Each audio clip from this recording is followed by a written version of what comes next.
You ever notice how it's not always the stuff outside of us that holds us back?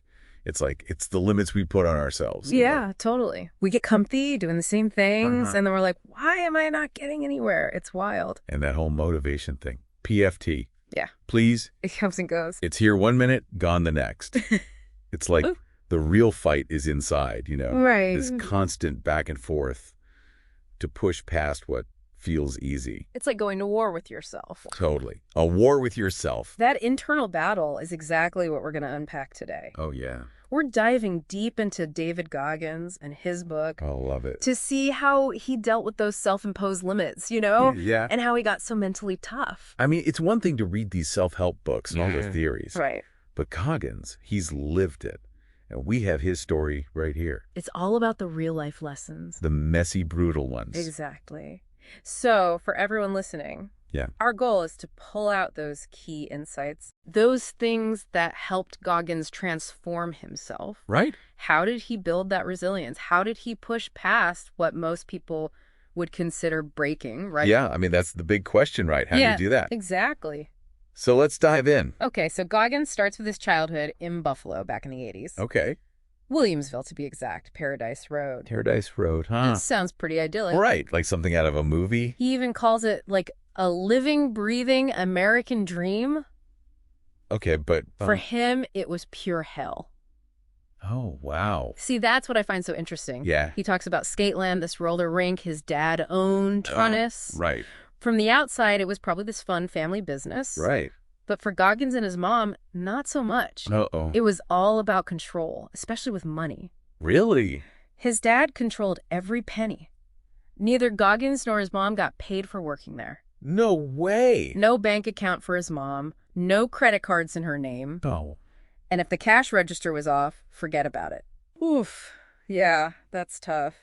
Seriously messed up power dynamics, right? For sure. And beyond the money stuff, Goggins talks about his dad's abuse toward his mother. Physical violence, too. And there's this one memory that really sticks with you. Yeah. Goggins is 6 years old, finds a loaded gun under his pillow. No way. Right next to bags of cash.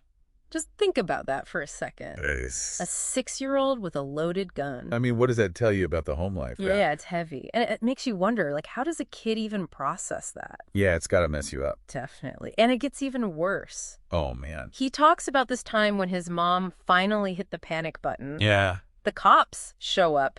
And what they do is just insane. I know, it's crazy. They're like, oh, this is just domestic discipline. Can you believe that? Like, it's totally normal. It's horrifying. Yeah. And it shows you how little protection victims had back then. Yeah, they were completely alone. So after that, Goggins and his mom make a run for it. Escape to Indiana, right?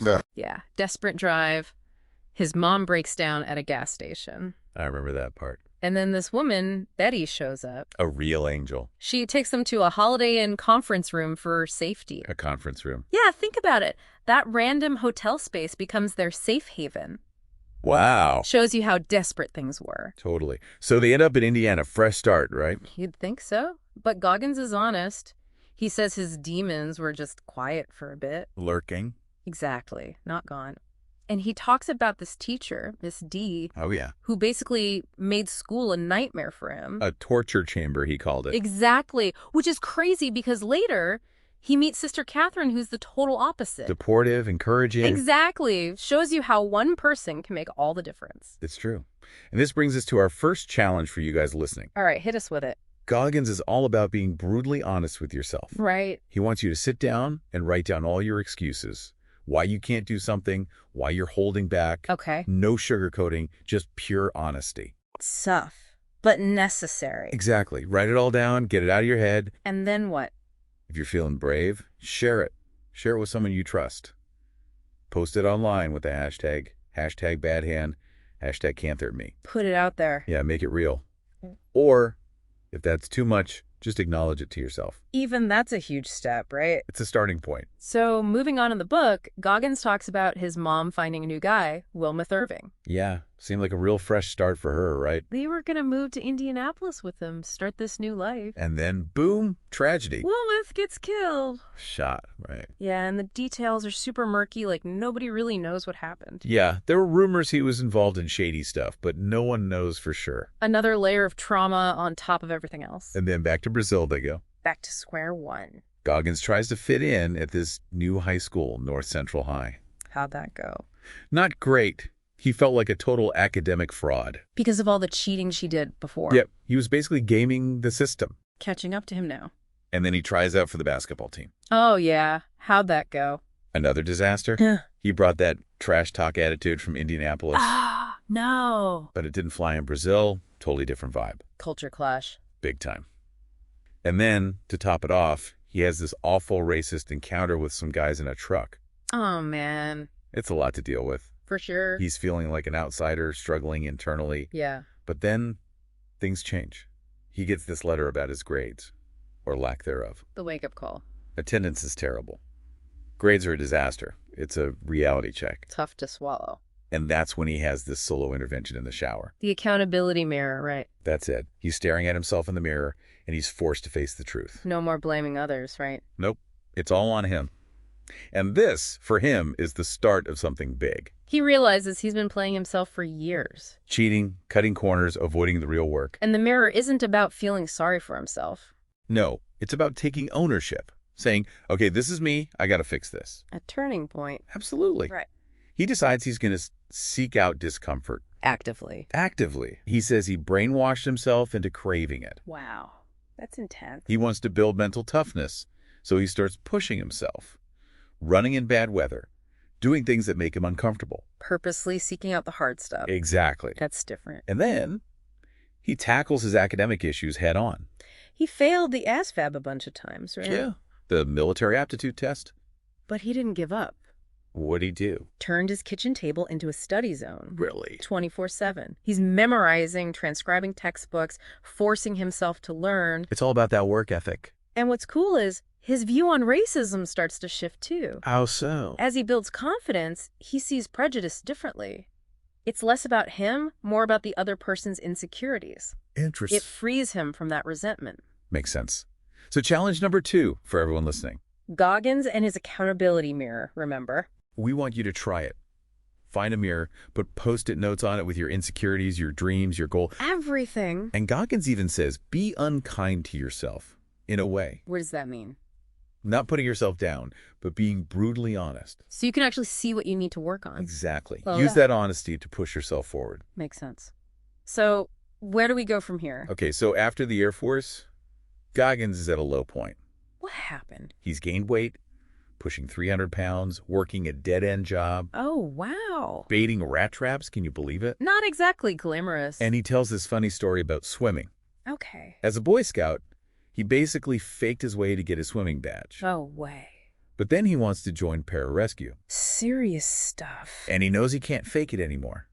So what does he do? What? Buys swimming for dummies and teaches himself. That's dedication. And then during pararescue training, he has to do this underwater knot tying drill. That sounds intense. It is. He's underwater panicking, but he pushes through. Even after all that work learning to swim, the fear comes back. It shows you overcoming fear. It's a constant battle. One step at a time. And he's also lifting weights like crazy. Okay. But he admits he was using it to hide his insecurities, to look tough on the outside. But not feeling it inside. Exactly. He felt like a pussy. His words. Ouch. And then everything changes. He sees this documentary about Bourdieu's Hell Week. Navy SEAL training. Right. The toughest stuff out there. And instead of being scared, he gets jealous. Jealous. He wants that suffering. He wants to push himself that hard. So he sets this crazy goal. To lose over 100 pounds in 3 months. What? And increase his ASVAB score enough to qualify for Bourdieu's. That's insane. Totally insane. But he meets this Navy recruiter, Stephen Shaljo. Okay. And Shaljo sees something in him, becomes this mentor figure. A little bit of fate there, maybe. And Goggins starts running, but he can barely go a short distance. Starting from scratch. And he's feeling discouraged, but then he watches Rocky. The boxing movie. Yeah, that scene where Rocky just keeps getting up. Classic. And it inspires him. He's like, I can do this. So he goes all in on the weight loss. Intense diet, insane workout routine. Yeah. He's doubling the workouts in the SEAL warning order. Pushing himself to the limit. And then, the Azov at retake, he's a nervous wreck. I bet. But he passes, gets a 65. He did it. And to do all this, he has to make a tough choice. What's that? He chooses the SEALs over his marriage. Wow, that's a big decision. It shows you how focused he was. And then, Hell Week arrives. Led by Psycho Pete, right? One and only. 5 days, 130 hours of pure torture. Designed to break you down. To see what you're really made of. And he meets Freak Brown there. Another candidate. Freak had his own struggles, couldn't swim at first. Like Goggins. They become buddies, support each other through the hell. Hour of camaraderie, right? And then, Goggins hurts his knee during a drill. Ouch. Needs a Toradol shot just to keep going. Gee. But he keeps paddling, keeps swimming, even with the pain. And finally, the rope bridge challenge. The final test. He's exhausted, in pain, but he makes it across. The whole moment. Only 30 guys left from Class 231. They did it. Hell Week secure. But the knee injury, it's not going away. Still causing problems. During Walk Week, it's clear it's serious. But Goggins being Goggins, he pushes through. He's not giving up, even with the pain. It's that mindset. And then, another underwater knot tying drill. In the deep end, 15 feet. He remembers how he choked during pararescue training. The fear coming back. But this time, he nails it. What changed? The mental toughness, the calloused mind. He sees it as a major victory, even though it's just one drill. It's about those small wins, building on each other. And that's where the calloused mind idea comes in, right? Exactly. Like building calluses on your hand. You get blisters, they harden, you get tougher. Same with your mind. The more you go through, the more resilient you become. But he makes a good point. It's a choice, right? You can let those experiences make you bitter, or you can use them to grow. I like that. So how do you actually do that? He says you got to manage that negative self-talk. Easier said than done. And remember those tough times. Use them to fuel you. Okay, but what about when you want to quit? That's when you push hardest, he says. That's when you really build that callus. Interesting. So what happens with the knee injury? He gets rolled from BDS, has to leave his class. Heartbreaking. But he watches the other guys quitting. Those who gave up. And he knows he'll be back. He's not a quitter. It's about resilience. And on the train to Chicago, he's battling with himself. Doubt creeping in. Can he really do this? Is it worth it? And he turns to his accountability mirror. Back to basics. To reaffirm his commitment. And then a curveball. His girlfriend, Pam, tells him she's pregnant. Wow, that complicates things. He's torn between this huge goal and his personal life. It's a lot to process. And he talks about this guy, Sean Dobbs, who quit during Hell Week. I remember him. Goggins saw the signs, the doubt, the cracked foundation. You can't hide that kind of thing, can you? Not from someone who's been there. And then, tragedy strikes. Class 235's Hell Week gets cut short. What happened? An accident in the pool, a real gut punch. Oh, man. Goggins is still injured, but they speed up Walk Week. They don't let up, do they? And then there's the hide side exercise. Buried up to your neck, right? Pure torture, both mental and physical. It's designed to break you. And Goggins keeps coming back to this idea. Yeah. Know your why. Your reason for doing all this. Because when the pain hits, when you want to quit, that's what keeps you going. It's got to be strong. So after getting rolled, Goggins doesn't waste any time. Okay. Powerlifting session with another BUDS guy. No rest for the wicked. He's not letting the injury stop him. And this leads him to ultramarathons. Ultramarathons. The San Diego one-day race, to be exact. Wow, so he just jumps right in. Head first. His commanding officer, SBG, even makes a funny comment. What's that? About how different Goggins looks compared to the other runners. Yeah, he's built like a tank, right? All muscle. And he runs 70 miles in the first 12 hours, no problem. No problem. Well, that's when the real pain starts, and the self-doubt. It's a different kind of challenge. And that's when the cookie jar comes in. Cookie jar. When things get tough, he starts thinking about his past wins, big and small. To remind himself he can do it. Exactly. It's a mental trick to keep going. I like that. So he's in agony during this race. Thinks his kidneys might be failing. No way. But he finishes 100 miles in 19 hours. What? And refuses painkillers, wants to feel it all. He's intense. And this is challenge number 3 for everyone. Yeah. Build your own cookie jar. I'm listening. Think about your wins, write them down, use them when things get tough. I can do that. And share them too, with the hashtag can't hurt me, hashtag cookie jar. Okay, and Goggins, after this race, what does he do? Goes back to work like it's nothing. Seriously. And he's already thinking about Badwater 135. That's the Death Valley one, right? The ultimate ultramarathon. Brutal. He contacts Chris Kosman, the race director. Kosman basically laughs him off. Says he needs to run another 100-miler first. To prove he's serious. Exactly. But Goggins, after SEAL training, after that first ultra, he knows he can do it. That confidence is building. So he signs up for the Hurt 100 in Hawaii. Another tough one. He's sleep-deprived, falling all over the place. Oh, And then he gets lapped by Carl Meltzer, the speed goat. that's gotta be humbling. It was. He realizes there's another level, another gear he hasn't tapped into. There's always more. He uses his cookie jar, remembers what he's capable of. Important reminder. And Goggins, he lays out his laws of nature during this time. What are those? Accepting that life is hard, no complaining when things are unfair. Tough love.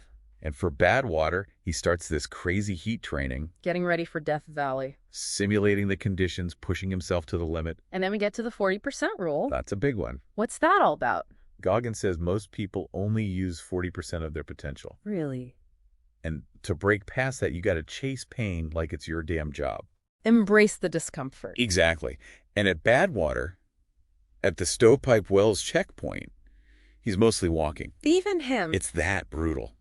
And then the descent, 9 miles of pounding on his feet, a huge blister forming. Ouch. But then Scott Jurek shows up. Another ultra-running legend. It means Goggins is keeping a good pace, Yeah. even with all the pain. The heat's the great equalizer, he says. And this brings us to challenge number 4. Hit me. This week, push past your limits. Hey. Find something that makes you want to quit Okay. and push further. Oh, Recognize that you might have 60% more in you. that's a lot. Use the hashtag the 40% rule, hashtag don't get comfortable, and share your experience. I love it. So what's next for Goggins? Ultraman in Hawaii. Ultraman. 3 days, a 6-mile swim, a 261-mile bike ride, and a 52-mile run. That's insane. He talks about the chafing from the swim, how bad it was. Yeah, those little things can become huge problem. But on the bike, he's killing it. Right. Goes from 14th to almost first until he gets a flat tire and crashes. No. Shows you how quickly things can change. And on top of all this, he's doing public speaking too. At schools, universities, Spreading the word. and he often runs ultras right before or after. No downtime. He's all about that 24/7 hustle. And he says his work ethic is the key. More than talent, even. It's about applying that 40% rule to life, always pushing. And then he does the Ironman World Championship, right? With Commander Keith Davids, even gets on NBC Sports. So he's not slowing down at all. And then, boom, a health scare. What happened? He gets diagnosed with an ASD, a hole in his heart. Seriously. It explains a lot of his past issues, fatigue, slow recovery. He was pushing his body with this condition all along. And he says it's like a backhanded brand of luck. How so? Because if they'd known earlier, he wouldn't have been a SEAL. The military's strict about that stuff. They tell him to take it easy, but he refuses. Of course he does. Finds another doctor, delays the surgery, keeps going. Unstoppable. So what about his time as a SEAL? In his first platoon, they put him in charge of PT. Makes sense. But he's disappointed. His guys aren't as into it as him. Not everyone's built like Goggins. And then he goes to Ranger School. Even tougher. But he loves it because rank doesn't matter there. Everyone starts at 0. And then he tries out for Delta Force. The elite of the elite. Does great at first, but then gets overconfident and messes up a navigation exercise. You can't let your guard down. And after his heart surgery, he tries out again. Second time's the charm, right? He pushes himself even harder, knowing the risks. That happens. He gets lost again, another mistake. Frustrating. But the ASD diagnosis, it gave him something else. What's it then? Proof that he's built differently, that he's uncommon. He's always looking for that edge. And that's challenge number 9 for all the unusual motherfuckers out there. Okay, I'm listening. Keep pushing, keep finding new challenges. Greatness doesn't last forever. So, what's the last thing Goggins does in the book? He tries to break the pull-up world record. Yep. But there's drama with the Navy. They almost stop him from doing it. Ah, bureaucracy at its finest. He goes on the Today Show, tries to break the record, and fails. Oh, no. But immediately, he analyzes what went wrong, plans for another attempt, No time to waste. and the second time, he does it. He gets the record. 4,030 pull-ups in under 17 hours. Unbelievable.